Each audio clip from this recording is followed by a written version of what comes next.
Ew, gotta get rid of this old Backstreet Boys t-shirt. Tell me why. Because it stinks, boys. Tell me why. I've washed it so many times, but the odor won't come out. Tell me why. No, you tell me why I can't get rid of this odor. Have you tried Downy Rinse and Refresh? It doesn't just cover up odors, it helps remove them. Wow, it worked, guys. Yeah. Downy Rinse and Refresh removes more odor in one wash than the leading value detergent in 3 washes. Find it wherever you buy laundry products. Antes de tudo, uma pequena nota. Este episódio foi gravado antes do acidente ferroviário de Sor.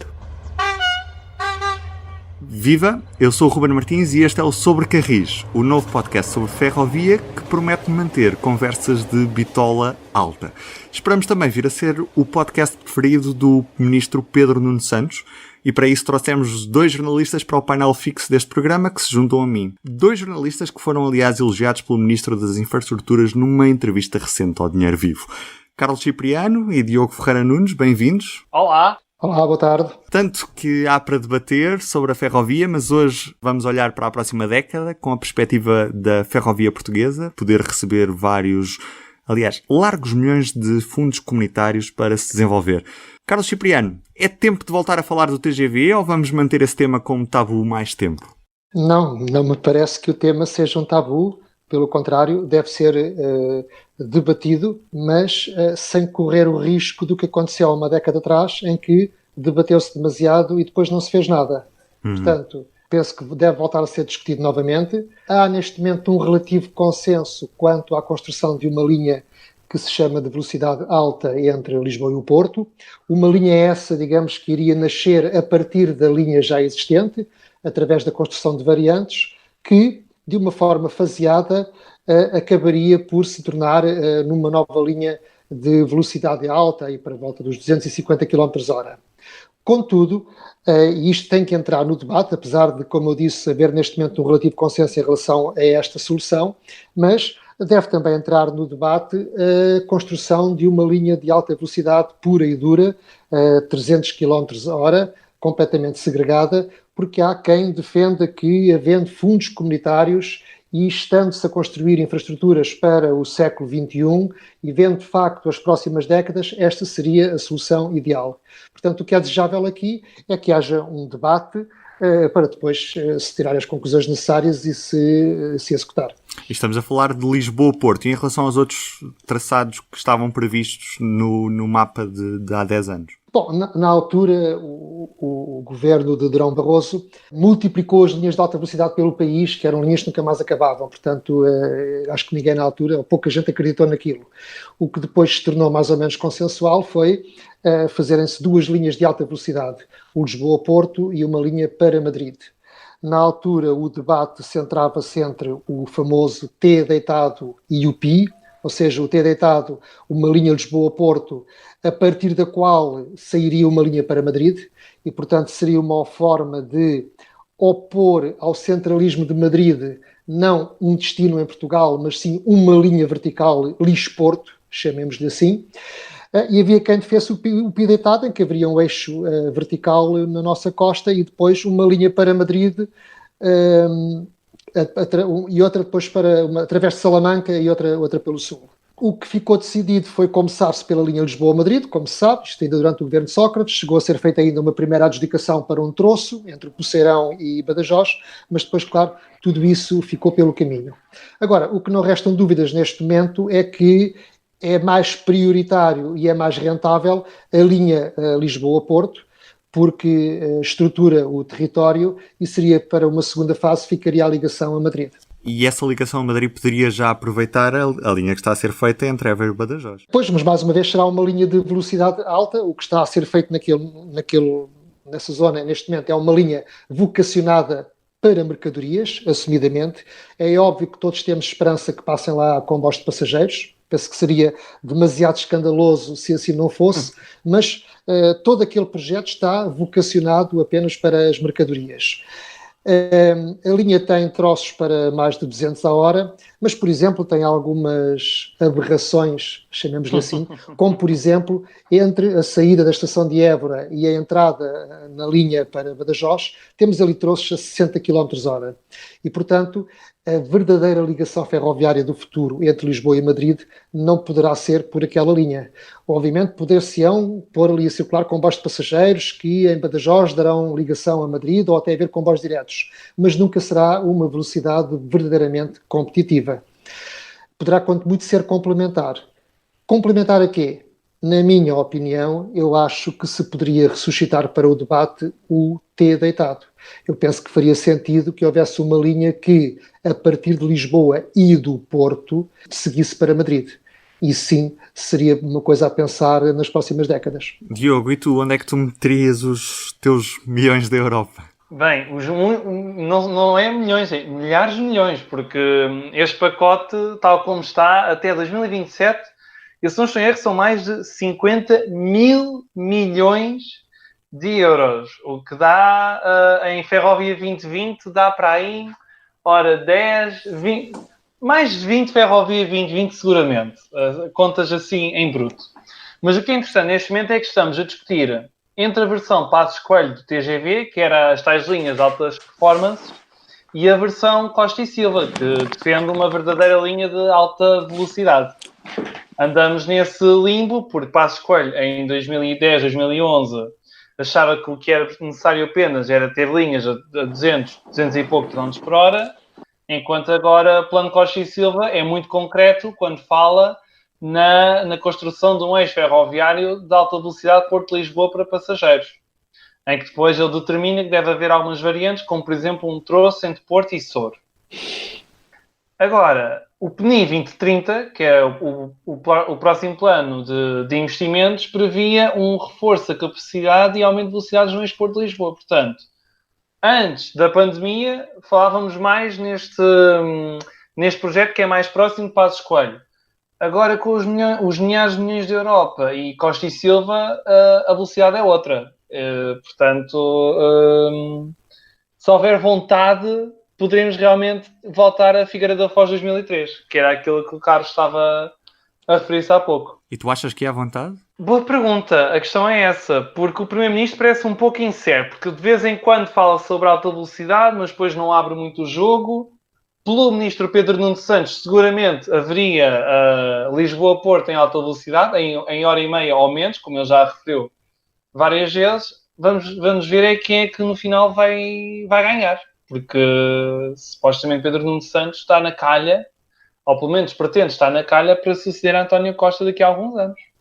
É uma questão de visão. Carlos Cipriano, isto seria um projeto Lisboa-Porto para quantos anos? Para executar em quantos anos? Bom, se for com o mesmo ritmo do Ferrovia 2020, bem, podemos esperar sentados. Não sei, tudo depende da capacidade que Portugal tiver para implementar esse projeto, não é? Eu direi que 5 anos seria um prazo bastante razoável, mas não acredito, porque a tradição em Portugal é que este tipo de projetos se atrasem imenso, não é? Portanto, eu não conseguiria comprometer-me com uma data, não consigo sequer tirar uma data. Mas era possível fazer isto por fases? Ou seja, não criar a linha toda de raiz, ou seja, inicialmente amarrá-la a algum ponto da linha do norte e depois isolá-la? Claro, isso é uma das vantagens de quem defende esta solução, não é? Porque é uma solução mais, digamos, mais segura, mais consolidada. Em vez de ficarmos à espera uma série de anos que se construa uma linha nova, agarra-se na linha atual, vai-se construindo variantes e à medida que elas forem construídas, o sistema beneficia logo da sua execução. E, portanto, faz-se uma variante, os comboios passam a passar por essa variante, segrega-se o tráfego, aumenta-se as velocidades e vêm-se os efeitos positivos da nova linha à medida que ela é construída. Se formos fazer uma linha de raiz, obviamente só quando ela for inaugurada, só no fim é que se poderá tirar partido dela a 100%. Por outro lado, a construção de uma linha faseadamente, por fases, permite que, se houver qualquer problema, se por qualquer motivo as coisas tiverem que parar, pelo menos o que já foi feito pode-se tirar partido disso. Portanto, parece-me, digamos, prudente essa solução de se fazer uma nova linha através das variantes. E concordas com a primeira fase ser Porto-Sor ou há outras zonas mais prioritárias?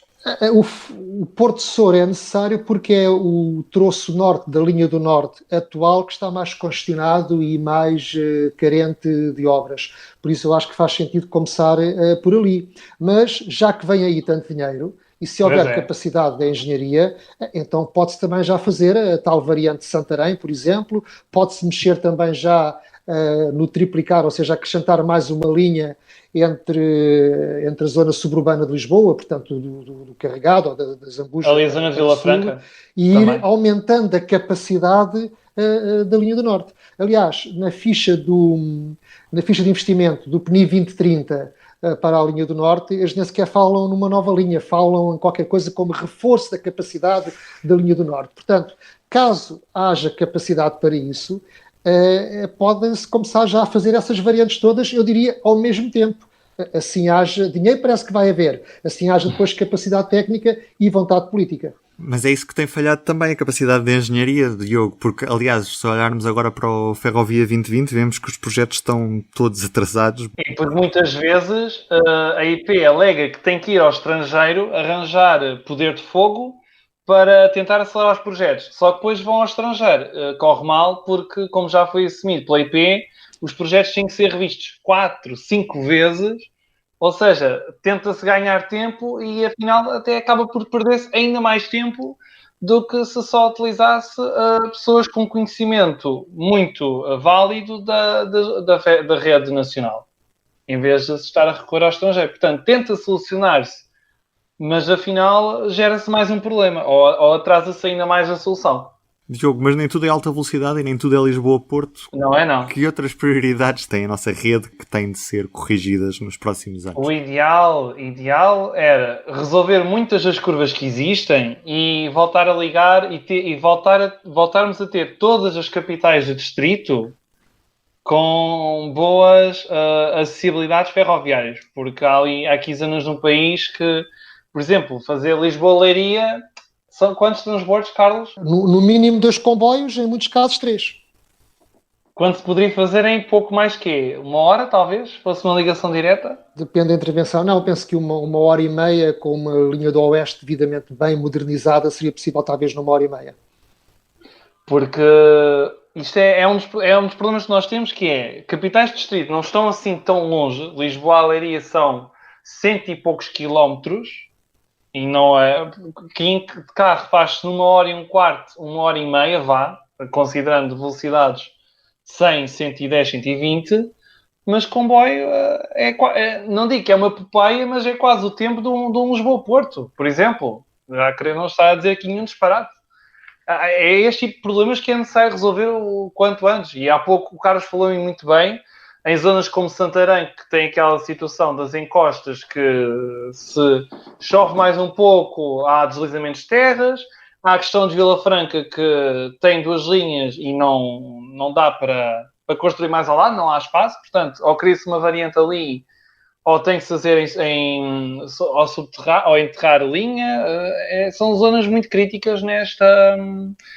E também há outros troços, por exemplo, no Algarve, resolver a questão das curvas. Aliás, não é só no Algarve, em muitos troços. E não nos podemos esquecer que, por exemplo, no Algarve, a zona entre Lagos e Tunes vai ser agora eletrificada, aliás, com protestos da parte da própria Câmara de Lagos, que está contra as catenárias na zona da meia praia, mas a velocidade vai se manter, portanto... Apesar de se passar um fio elétrico por cima, para o passageiro pouco diferente vai ser. Claro que o material circulante vai alterar, mas a velocidade que vai demorar a chegar a Tunes vai ser exatamente o mesmo. Portanto, aí também não estamos a corrigir alguns dos problemas da nossa ferrovia, já com obras que estão no terreno ou que estão para avançar muito brevemente. Mas a IP supostamente, um super gabinete de estudos que, alegadamente, tem todo o país estudado, de norte de Valença a Vila Real de Santo António. Portanto, havendo dinheiro, havendo engenharia... Eu não tenho a certeza desse super gabinete de estudos, Diogo, porque uma das coisas que a IP alega para os atrasos no Ferrovia 2020 é a falta de engenharia em Portugal, que ficou muito desfalcada nos anos da Troika, perdemos know-how. Só que esse discurso já tem quase 4 anos, portanto eu gostava de saber qual foi a estratégia da IP e do Governo para ultrapassar esse problema. É que a dado momento, todos descobrimos que o Ferrovia 2020 estava a ser um fracasso, que estava tudo atrasado, que praticamente ainda não havia obras, e então há finalmente um ministro que substitui o outro, que vem falar a verdade e que diz: sim senhora, houve aqui uma falha muito grande, prometeu-se o que não se devia, não temos capacidade para avançar com estes projetos todos no tempo que foi anunciado. Mas também não se fez nada, entretanto, para se aumentar, ou seja, os projetos continuaram a atrasar-se. Portanto, não foi só numa fase inicial que houve um momento de espanto e se descobriu que não havia engenharia, foi, durante estes 4 anos, continuaram os projetos todos a atrasar-se. E é isso que eu não compreendo. Eu pergunto-me até se, isto pode ser uma teoria da conspiração, mas eu pergunto-me até se não haverá alguém a meter uns pauzinhos na engrenagem para que determinados projetos não avançam. Porque isto, penso que já ultrapassa a própria incompetência. Acho que isto vai mais além disso. Não se entende, por exemplo, no caso da linha do Oeste, que segundo o Ferrovia 2020 deveria ter acabado as obras agora no segundo semestre de 2020, porque o Ferrovia 2020 é isso mesmo, era 2020, e as obras ainda não começaram.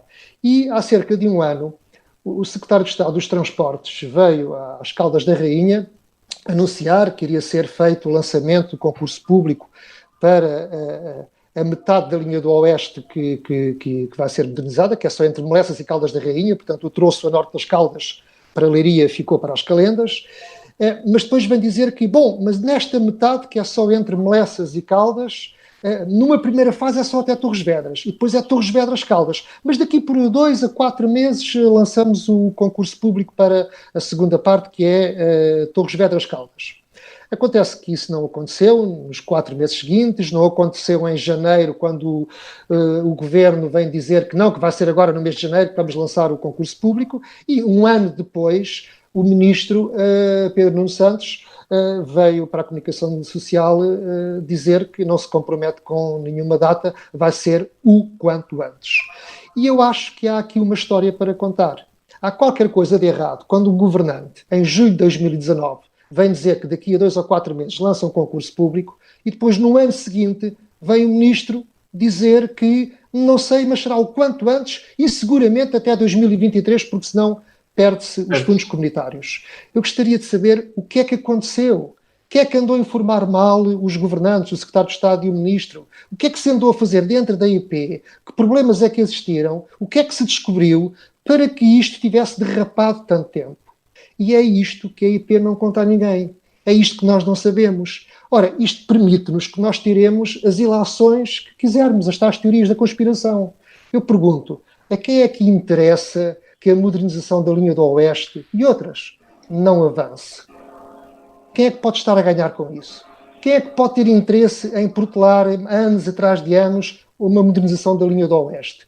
Quem é que pode ter interesse em impedir que esta região, eu estou a falar das Caldas da Rainha, onde vivo, quem é que pode impedir que esta região, que é atravessada por uma linha ferroviária com 160 anos, que atravessa uma das zonas do país com maior densidade populacional, que atravessa uma zona do país com maior poder de compra, que atravessa uma zona do país onde o turismo, façamos agora aqui um parênteses ao Covid, mas onde o turismo estava a ter um crescimento exponencial e onde há um tão grande potencial de mercado para o comboio, e porque é que não é prioritário e não se avança com uma modernização a sério, não digo só até às Caldas da Rainha, mas em toda a linha do Oeste. Mas Obviamente wishful thinking, Carlos, desculpa interromper-te, mas wishful thinking, não é? O cenário positivo, pode ser que estejam a atrasar mais um pouco para haver um projeto a sério, nunca se sabe. Não é essa a informação que eu tenho. O projeto já é conhecido, já teve a declaração de impacto ambiental e, portanto, infelizmente, não estão a mexer no projeto para o melhorar. Portanto, eu não sei quais foram os problemas que foram encontrados, porque ninguém os explica e, portanto, não sabe o que é que se passa. Obviamente que esta região onde eu vivo teria todo o interesse em ter um comboio rápido para Lisboa e também daqui para Coimbra, mas vejamos, enquanto isso não acontecer,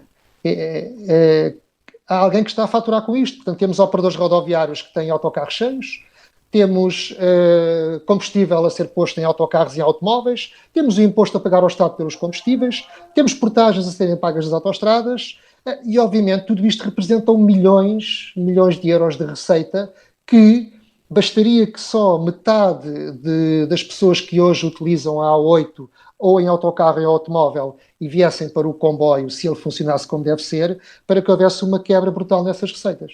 Aliás, há um projeto do professor José Manuel Viegas para fazer uma ligação, como deve ser, entre a linha de Sintra e a linha do Oeste, se não estou em erro. A ligação por Loures. É por Louras? O estudo era uma ligação, que aquela já conhecida variante entre a Malveira, Loures, e que depois há a amarração na zona central de Lisboa, mas também há quem fala em entrar na linha do Norte através da estação do Oriente.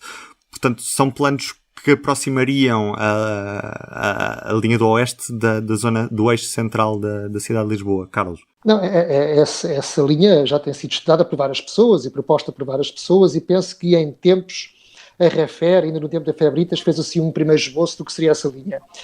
Obviamente que era uma linha muito interessante e necessária no longo prazo, e se houver dinheiro seria muito bom que a construíssem, que seria no fim de contas fazer um atalho a partir da Malveira em direção a Loures e Lisboa. Ou seja, praticamente seguir o percurso da A8. Porque um dos problemas da linha do Oeste é que a partir da Malveira faz ali uma barriga, vai ali à volta pelo Cacém e, portanto, aumenta o número de quilómetros entre o Oeste e Lisboa. Se houvesse esse atalho, obviamente que isso seria muitíssimo bom e tornava a linha muito mais competitiva e a região aproximava-se muito de Lisboa. Agora, na minha opinião, eu acho é que estou tão farto de ver riscos nos mapas a prometer linhas, que neste momento eu acho que a palavra de ordem deve ser: vamos tratar das linhas que ainda temos, que não fecharam, e depois passe à fase seguinte. E nesse sentido eu defendo que se deve avançar já com a modernização da linha do Oeste, tal como está prevista, tal como está estudada, mas que se faça já. Bom, e que depois, daqui por uns anos, quando houver massa crítica, quando houver mercado, quando houver muita gente já andar no comboio que justifique de facto a construção dessa linha, então que se avance com ela. O que eu acho é que o ótimo é inimigo do bom e, portanto, eu não gostaria que se comprometesse a modernização da linha do Oeste, tal como está prevista agora, em nome de uma nova linha que eu depois nunca sei se iria construir ou não, apesar de todo o dinheiro que dizem que aí vem. E a CP tem interesse em explorar a linha do Oeste de outra forma, a partir do momento em que a eletrificação esteja feita? Ou seja, nesta altura muitos dos comboios acabam em Melessas precisamente por causa do fim da eletrificação. Eles teriam de ser prolongados até Lisboa para serem aproveitados. A CP tem esse interesse, Carlos? Bom, a CP ou outro operador que queira operar na linha do Oeste, como é óbvio, não é? Porque o mercado está ou vai ser liberalizado e, portanto, nada impede que haja novas empresas a entrar no mercado e operar aqui na linha. Eu acho que a CP neste momento nem sequer está a olhar para a linha do Oeste, nem sequer está preocupada com isso, porque também já percebeu que a modernização vai demorar e acha que tem tempo para se preocupar com um novo modelo de exploração para a linha do Oeste.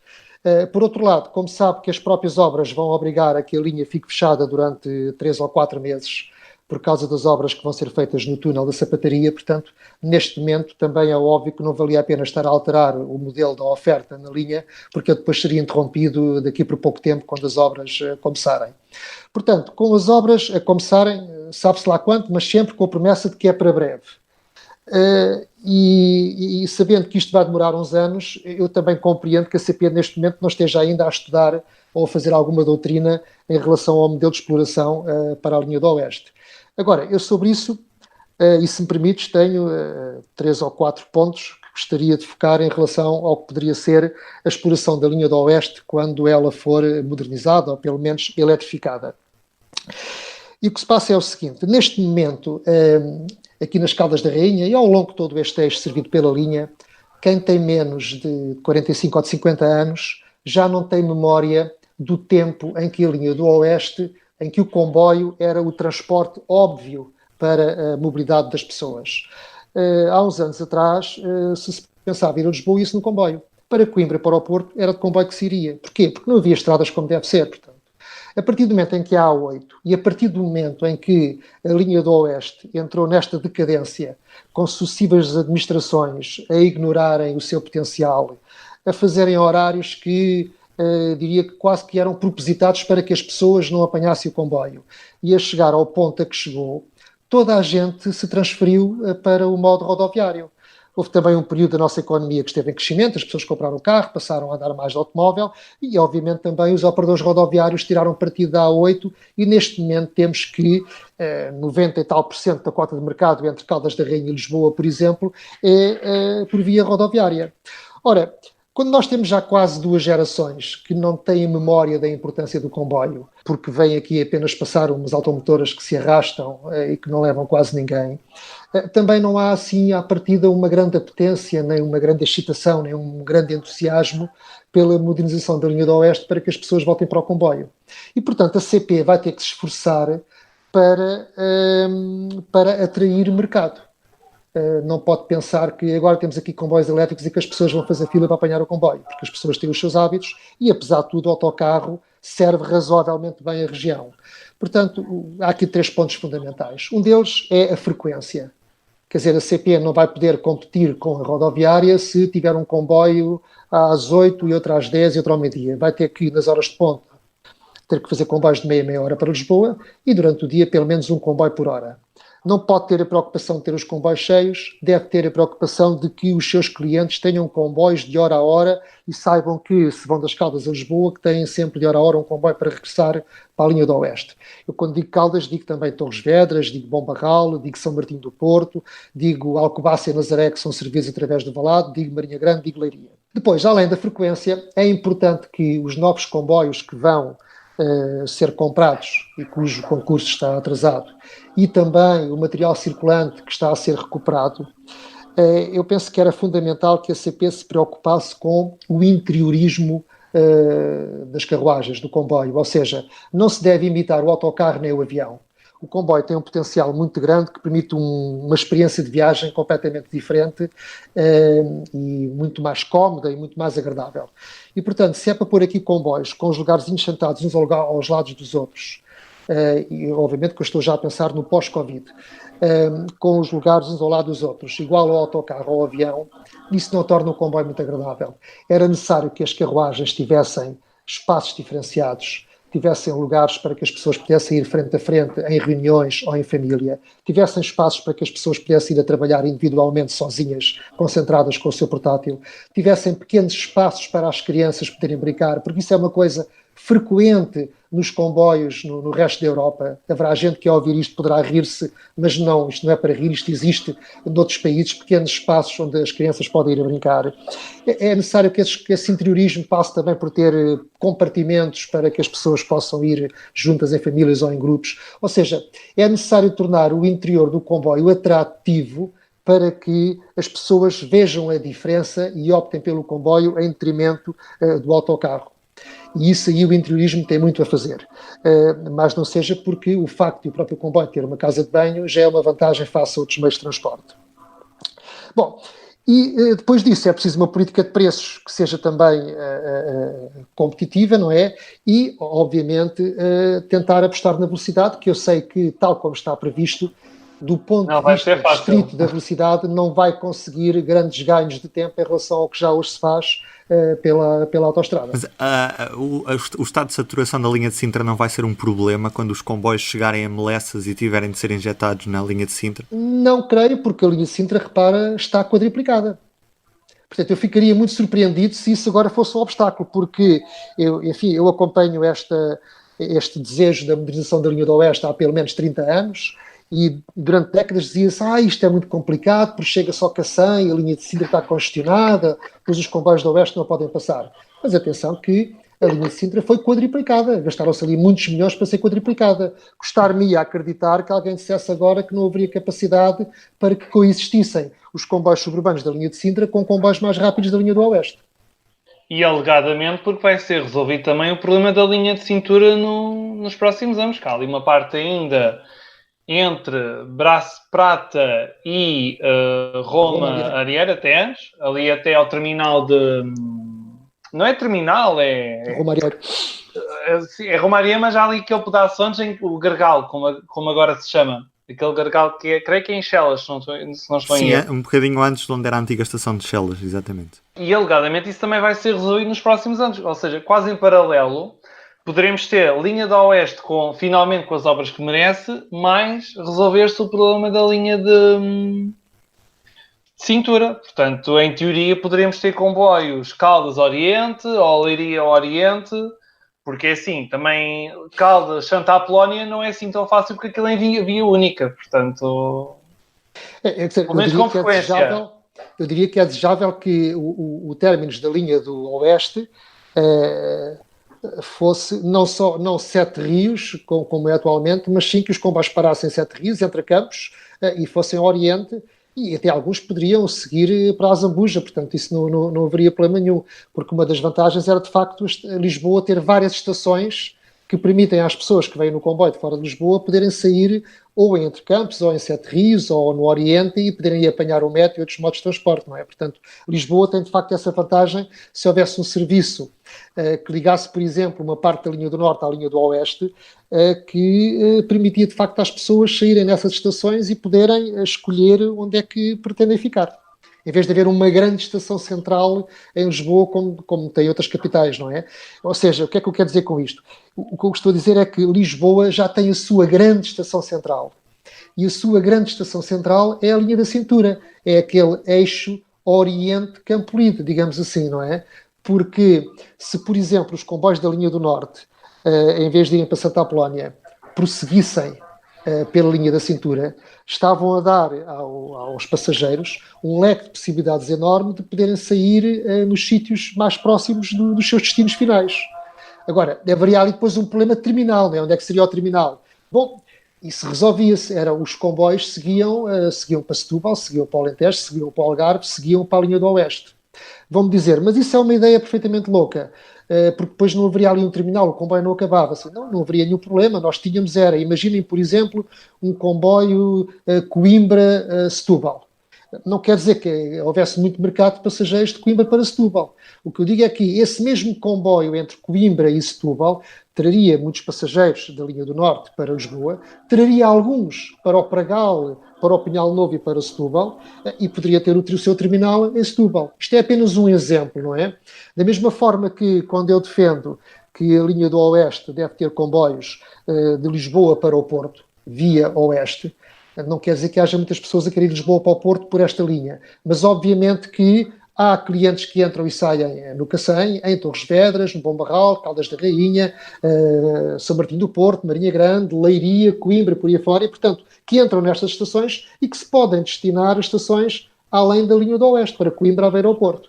E portanto, se houvesse ligações diretas entre o Porto e Lisboa, também através da linha do Oeste, obviamente que haveria aqui mercado e serviria esta região. Já para não falar que dava um jeitaço caso houvesse alguns problemas na linha do Norte. Teríamos ali um desvio precioso para evitar aquilo que aconteceu no final do ano passado, quando Alfarelo estava inundada. Exatamente. E como a linha não estava eletrificada, do Oeste, não foi fácil criar aqui um bypass para desviar o tráfego ferroviário pela linha do Oeste. Aliás, eu costumo dizer que, para usar uma analogia com a rodovia, eu costumo dizer que a linha do Oeste tem que estar para a linha do Norte, como a A8 está para a A1. Eu posso dar o meu exemplo concreto, que é, eu moro entre a linha do Norte e a linha do Oeste, a estação mais perto da minha casa fica na linha do Oeste, mas eu vou apanhar o comboio urbano à linha do Norte, precisamente porque para mim não faz sentido, com a frequência que tem a linha do Oeste, com o modelo de exploração que tem, não faz sentido estar a ir fazer outra coisa que não apanhá-lo aos urbanos de Lisboa. Já agora diz-nos onde é que moras. Eu moro na Arruda dos Vinhos, mas entre a Arruda e o Sobral Montagraço. Portanto, eu tenho a linha do Oeste na zona de Pernegros e Breira, neste caso, a estação mais perto da minha casa, e vou apanhá-lo precisamente à Alhandra.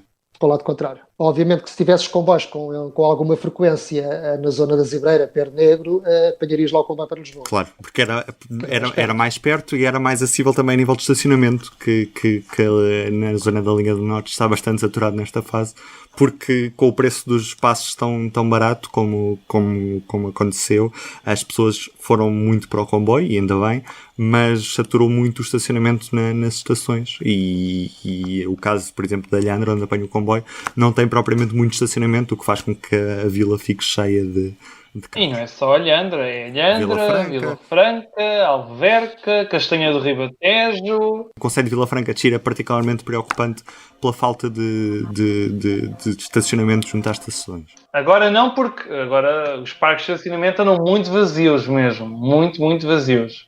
Mas olha, ganhou-se tempo, apesar de tudo, ganhou-se tempo para se criarem soluções a sério também de estacionamento e até de complementaridade entre vários meios de transporte. Por exemplo, um autocarro que tenha a capacidade para deixar dezenas e dezenas de passageiros à porta da estação do comboio, que faça trajetos entre grandes aglomerados.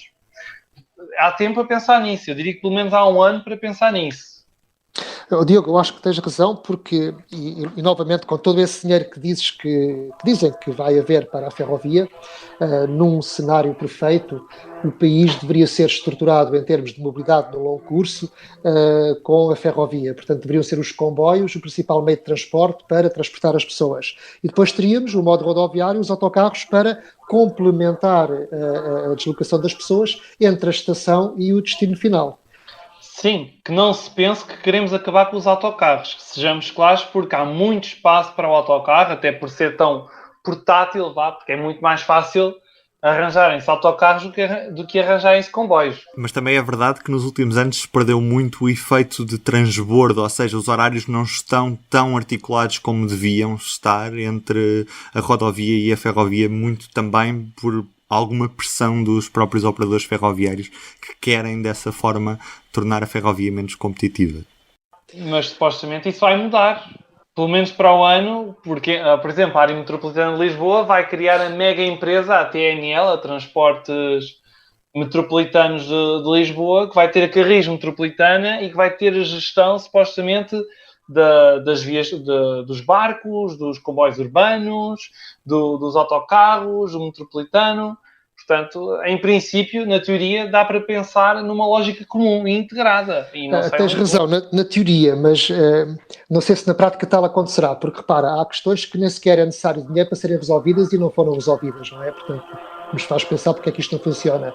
Fora das áreas metropolitanas, dou-te só 2 ou 3 exemplos onde era desejável haver complementaridade entre a ferrovia e a rodovia e tal não acontece. Por exemplo, chegas ao Alvalade dos Frades, que é equidistante, são exatamente 5 km entre Nazaré e Alcobaça, e o que era suposto num país normal é que chegasse ali o comboio e que houvesse ali autocarros para levar as pessoas para Nazaré e para Alcobaça. Não é preciso inventar a roda, estou a falar de uma coisa que há 40 anos atrás tu chegavas à estação do Rossio e dizias que quero um bilhete para Nazaré. Vendiam-te um bilhete de comboio para a Nazaré, chegavas ao Alvalade, estava lá um autocarro que te levava ao destino final. Isto nos anos 60, atenção, anos 60, 70. Portanto, não se está a inventar a roda. Isto hoje não acontece. Chegas lá, não tens um único autocarro. Passam lá de vez em quando, não está nada coordenado com os horários da CP. O mesmo acontece, por exemplo, na estação de Leiria. A estação de Leiria fica afastada do centro da cidade. Não há nenhuma coordenação com os transportes urbanos de Leiria. No Algarve, no concelho de Albufeira, foi criado agora um serviço entre as Ferreiras e a cidade de Albufeira, com autocarros de meia hora, com uma frequência relativamente elevada, mas não estão absolutamente nada articulados com a hora dos comboios lá passam. Portanto, as pessoas chegam lá e pode haver ou não autocarro. Ora, mas enfim, isto não me surpreende porque também acontece ao nível da própria CP, que também não articula os seus horários uns com os outros, não é? Quantas vezes há um comboio a chegar ao Oriente vindo do Porto e o comboio para o Alentejo ou para o Algarve saiu 2 minutos antes ou está assim naquele momento. Portanto, de facto, isto são questões que não é preciso dinheiro, basta massa cinzenta, basta alguém a pensar nelas e a resolvê-las e não se resolvem. Só partilhar convosco uma pequena história que é significativa disto. Eu aqui há uns anos entrevistei um senhor que tinha sido imigrante em França e que estava a contar a história dele e que na primeira vez tentou sair do país, foi barrado pela PIDE em Vilar Formoso. E depois eu perguntei-lhe, então, Sr. Manuel, depois como é que fez? Diz, depois apanhei o comboio para Alfarelos e Alta-Motora para o Bom Barral, porque ele era do Bom Barral. Ora, hoje, se isso acontecesse, uma pessoa para vir de Vilar Formoso para o Bom Barral tem que apanhar 4 comboios. O CP não faz por menos. Sim, eu explico. Tem que apanhar um comboio de Vilar Formoso para a Guarda, da Guarda para Coimbra, de Coimbra para as Caldas da Rainha e das Caldas da Rainha para o Bom Barral. Portanto, esse senhor hoje teria que fazer 3 transbordos e apanhar 4 comboios. E agora reparemos nisto. Isto aconteceu nos anos 60. Nos anos 60, a linha da Beira Alta era de cantonamento telefónico. Não estava eletrificada. O país, não havia sinalização eletrónica. Tudo isto eram só comboios a diesel e ainda havia vapor. Agora, apesar de tudo, o mundo ferroviário em Portugal evoluiu bastante. Temos modernos sistemas de telecomunicações, temos comboios elétricos. Evoluiu tudo isso e depois nestas questões que não são de hardware, são de software, falha tudo. E em vez de haver um único transbordo para esta viagem, como acontecia nos anos 60, hoje são necessários 3 transbordos e 4 comboios. Foi o primeiro episódio do Sobre Carris. Carlos Cipriano, Diogo, obrigado. Um grande abraço para vocês. Tchau, adeus. Obrigado. Subscreva o podcast Sobre Carris e seja o primeiro a receber os novos episódios. Nós estamos de volta daqui a 2 semanas. O público fica no ouvido.